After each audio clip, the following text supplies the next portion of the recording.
अस्सलाम वालेकुम व्यूअर्स, मेरा नाम अरसलान शरा और आप देख रहे हैं लास्ट लुक प्रोडक्शन, जिसमें हम सीख रहे हैं 9th क्लास की कंप्यूटर। तो इससे पहले व्यूअर्स 7 लेक्चर्स हमारे 7 क्लासेस अटेंड हो चुकी हैं। तो आज हमारी क्लास नंबर 8 है। तो आज की क्लास में हम पढ़ने वाले हैं फर्स्ट जनरेशन वैक्यूम ट्यूब के बारे में और इसकी कुछ एग्जांपल्स देखेंगे हम लोग ENIAC और UNIVAC। ठीक है, उनकी पिक्स आपके सामने अवेलेबल है। ठीक है, आप यहाँ पर भी इन्हें देख सकते हैं। तो स्टार्ट करते हैं आज की क्लास व्यूअर्स। तो फर्स्ट हमारा है first generation vacuum tube. Vacuum tube क्या थी? The first generation computer used vacuum tube. ठीक है, यानी कि पहली जनरेशन के कंप्यूटर में वैक्यूम ट्यूब का इस्तेमाल किया गया था। Vacuum tube was expensive because of the material and skill required to manufacture.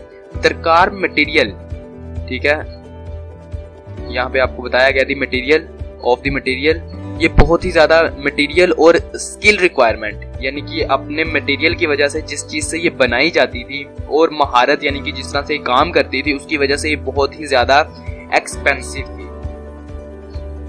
ठीक है, ये बहुत ही ज्यादा एक्सपेंसिव थी, महंगी थी। और उसके अलावा व्यूअर्स ये यानी कि ये बहुत ही जल्दी गर्म हो जाती थी क्योंकि साइज में बहुत ज्यादा बड़ी थी। ठीक है, और इसके ग्लास करके आप देख सकते हैं, आपको इसके सामने पिक दी गई है आपको। ये बहुत ही जल्दी गर्म हो जाती थी और जल जाती थी, हॉट एंड बर्न आउट। उसके अलावा इनको रखने के लिए मखसूस एयर कंडीशन कमरे चाहिए होते थे। ठीक है, यानी कि आप इसको आम यूज नहीं कर सकते थे और ये साइज में बहुत ही ज्यादा बड़े थे। तो इनकी जो मिसाल है वो 2 कंप्यूटर्स हैं, ENIVAC और UNIVAC। ठीक है, जिनके बारे में हम आगे बात करते हैं। तो मेरे ख्याल से आपको फर्स्ट जनरेशन वैक्यूम ट्यूब के बारे में पता चल चुका होगा व्यूअर्स। इसमें यही कुछ 2-3 पॉइंट्स हैं जो मेन पॉइंट्स हैं समझने के लिए।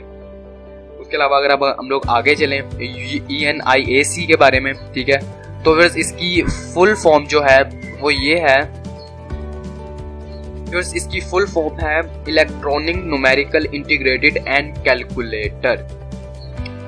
ENIAC the first generation purpose electronic was digital computer.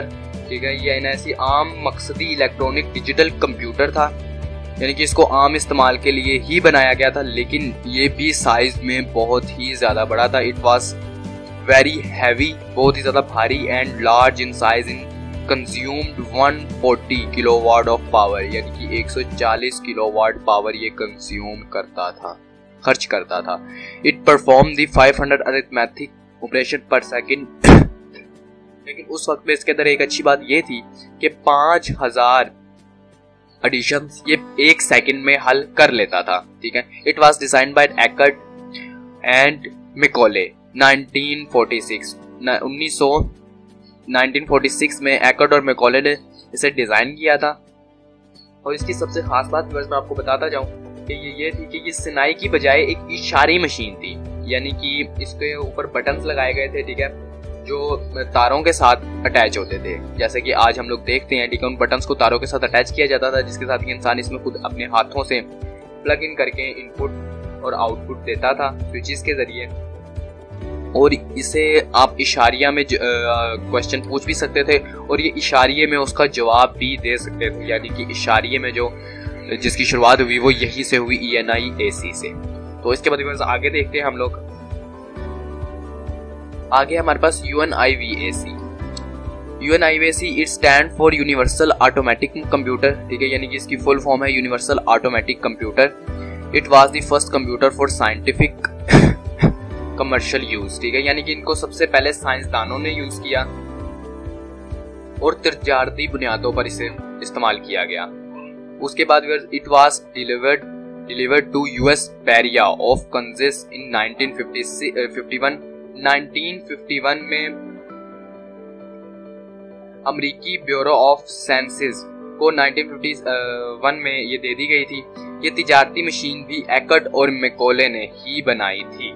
ठीक है, और इसको बनाया गया था 1947 में, 1997। ठीक है, तो व्यूअर्स ये थे हमारी तीनों चीजें, फर्स्ट जनरेशन ENIAC और UNIVAC। तो मुझे उम्मीद है कि आपको इसकी समझ आई होगी। इसके हवाले से आपका कोई भी क्वेश्चन हो तो आप हमारे कमेंट बॉक्स में कमेंट कर सकते हैं। इसके अलावा अगर आपको कंप्यूटर के फर्स्ट चैप्टर के नोट्स चाहिए हो तो हमारे डिस्क्रिप्शन में उसका लिंक दिया गया, वहां से आप उसे डाउनलोड कर सकते हैं, या आप हमारी डायरेक्ट वेबसाइट पर जा सकते हैं। यहाँ पर आने के बाद अब यहाँ से भी आप तमाम के तमाम ट्यूटोरियल चैप्टर वाइज देख सकते हैं, ठीक है, और इन्हें डाउनलोड भी कर सकते हैं और बेसिक सॉफ्टवेयर भी डाउनलोड कर सकते हैं। यहाँ पर आकर आप यहाँ पे शॉर्ट क्वेश्चन आंसर का आपको पेज नजर आएगा, इस पर आप क्लिक करेंगे तो आपके सामने ये पेज आएगा। यहाँ से आपने 9th कंप्यूटर सेलेक्ट करनी है, तो यहाँ आपके सामने ये PDF में पड़ा हुआ है, ठीक है। यहाँ से आप इसको पहले रीड भी कर सकते हैं, ठीक है, और आपको इसको डाउनलोड करना हो तो आप इस बटन पर डाउनलोड नाउ सर्वर 1 के बटन पर क्लिक करके आप इसे डाउनलोड भी कर सकते हैं, ठीक है।